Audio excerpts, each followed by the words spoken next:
All eyes turned up to the hero!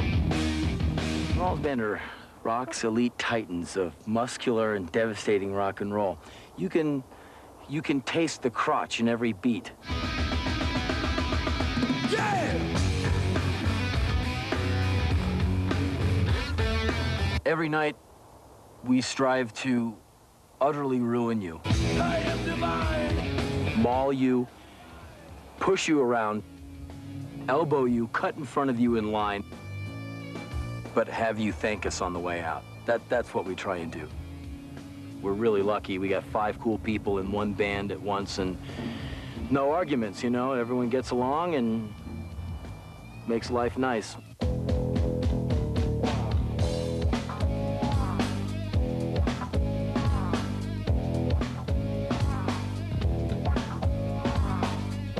We recorded the record out here at this log cabin in the middle of nowhere because it enabled us to make a whole lot of noise night and day and not worry about neighbors. We could go 7 days a week, as many hours as we wanted, and hopefully create a very free musical atmosphere, and that's why we did it.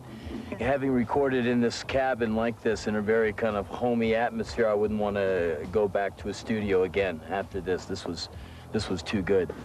I came up here with the band to make the album because we wanted to be undisturbed. We wanted to be in a raw and unforgiving climate.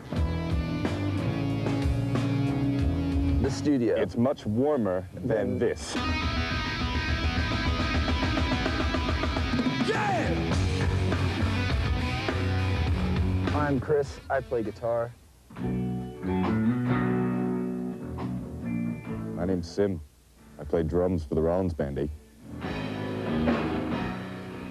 What makes this record different than the last record, Chris? I don't even remember the last record. Well, there you go. So it has to be different because we can't remember the last one. I think you got a low self-opinion, man. I see you standing all by yourself. I'm Melvin Gibson, bassist for the Rollins Band.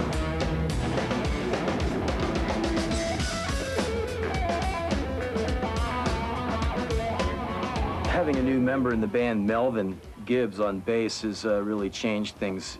He and the drummer, Sim Kane, together have formed this really amazing rhythm alliance. I'm from Brooklyn, all right? And I play with everybody from, play with John Zorn, play with Ronald Shannon Jackson, who used to play with Ornette Coleman. So I've done stuff with Ornette. I played with the World Saxophone Quartet, Eddie Palmieri. I mean, I played with a lot of people around. Hi, I'm Theo Van Rock, 5th member of the Rollins Band and producer of the Rollins Band. The album is actually being recorded on videotape. So every time we get a tape, they make a backup, so there's a backup master. You can do that through digital copying. And so at the end of this, instead of a bunch of rolls of 2-inch tape, we're going to end up with a home video collection. The sound of the album is warm, open, and honest. Henry's been known as somebody who's always like very strong in his, let's say, screaming. And now we are doing the singing thing as well.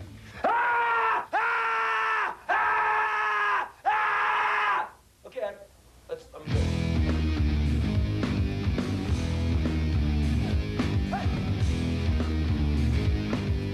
I'm a guy who can look at himself in the mirror and say, hey, I like you, man.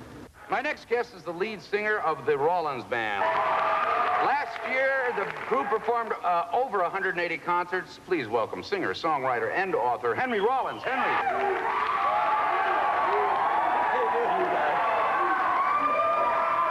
Y'all get in for free? Oh, MTV Unplugged. I hope you keep our minds well bugged. So, Henry, why a ballad? I see you everywhere. You were in a Gap ad. I've seen you on several interviews on MTV News. You hosted 120, what, twice? 2, 3 times. You're around there. Girlfriend? I love it when you call me that. Several months ago, I was in Houston, Texas, and I was in a movie called The Chase with Charlie Sheen and Christy Swanson. And I was the cop chasing Charlie all down through Southern California to the Mexican border, and it was really fun. And I know I will definitely be catching a bit of flack about having a badge and a gun. I mean, I feel like a combination of Bruce Springsteen and Sylvester Stallone out there. I don't know whether I ought to be busting bad guys or signing autographs. Kind of like being a star. When I'm not on tour with the band and doing stuff with them, which takes up a good deal of the year, I go out on my own and I do speaking engagements. And I've been doing this for about 10 years, recapping stories, things that happened to me that are true, that had an impact on me. I go on stage and just talk about some things that have happened to me, and usually, no matter how catastrophic something has been up to a certain point, if you give it some distance and use your imagination a little, you can make it pretty funny. I mean, whoever came up with that line, tragedy plus time equals comedy, I think is pretty right on. So anyway, I worked at this pet shop, and I'd be up in the fish department scooping out so many dead fish. Man, that place had more dead animals in it than live animals. I go in there on Saturday to clean the shit and everything, and they're just half the store's population would be dead and dried up. All the rodents, like, they dry up. They don't have much moisture. They don't really rot. They just kind of, and they always die in the most horrific facial expression. I have a publishing company called 21361, and those numbers represent my birth date, February 13th, 1961. I put out books, CDs, and videos of myself and other people.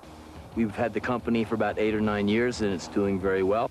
I was in a band called Black Flag from 1981 to 1986, and I was the singer. And they're kind of a legendary, you know, punk rock band, I guess.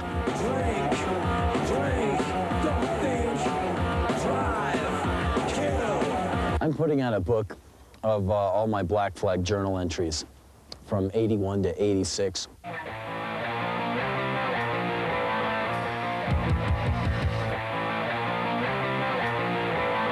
When we first launched the original punk rock idea, I mean, none of us ever thought it would be this good. Look at this. Anarchy in the UK.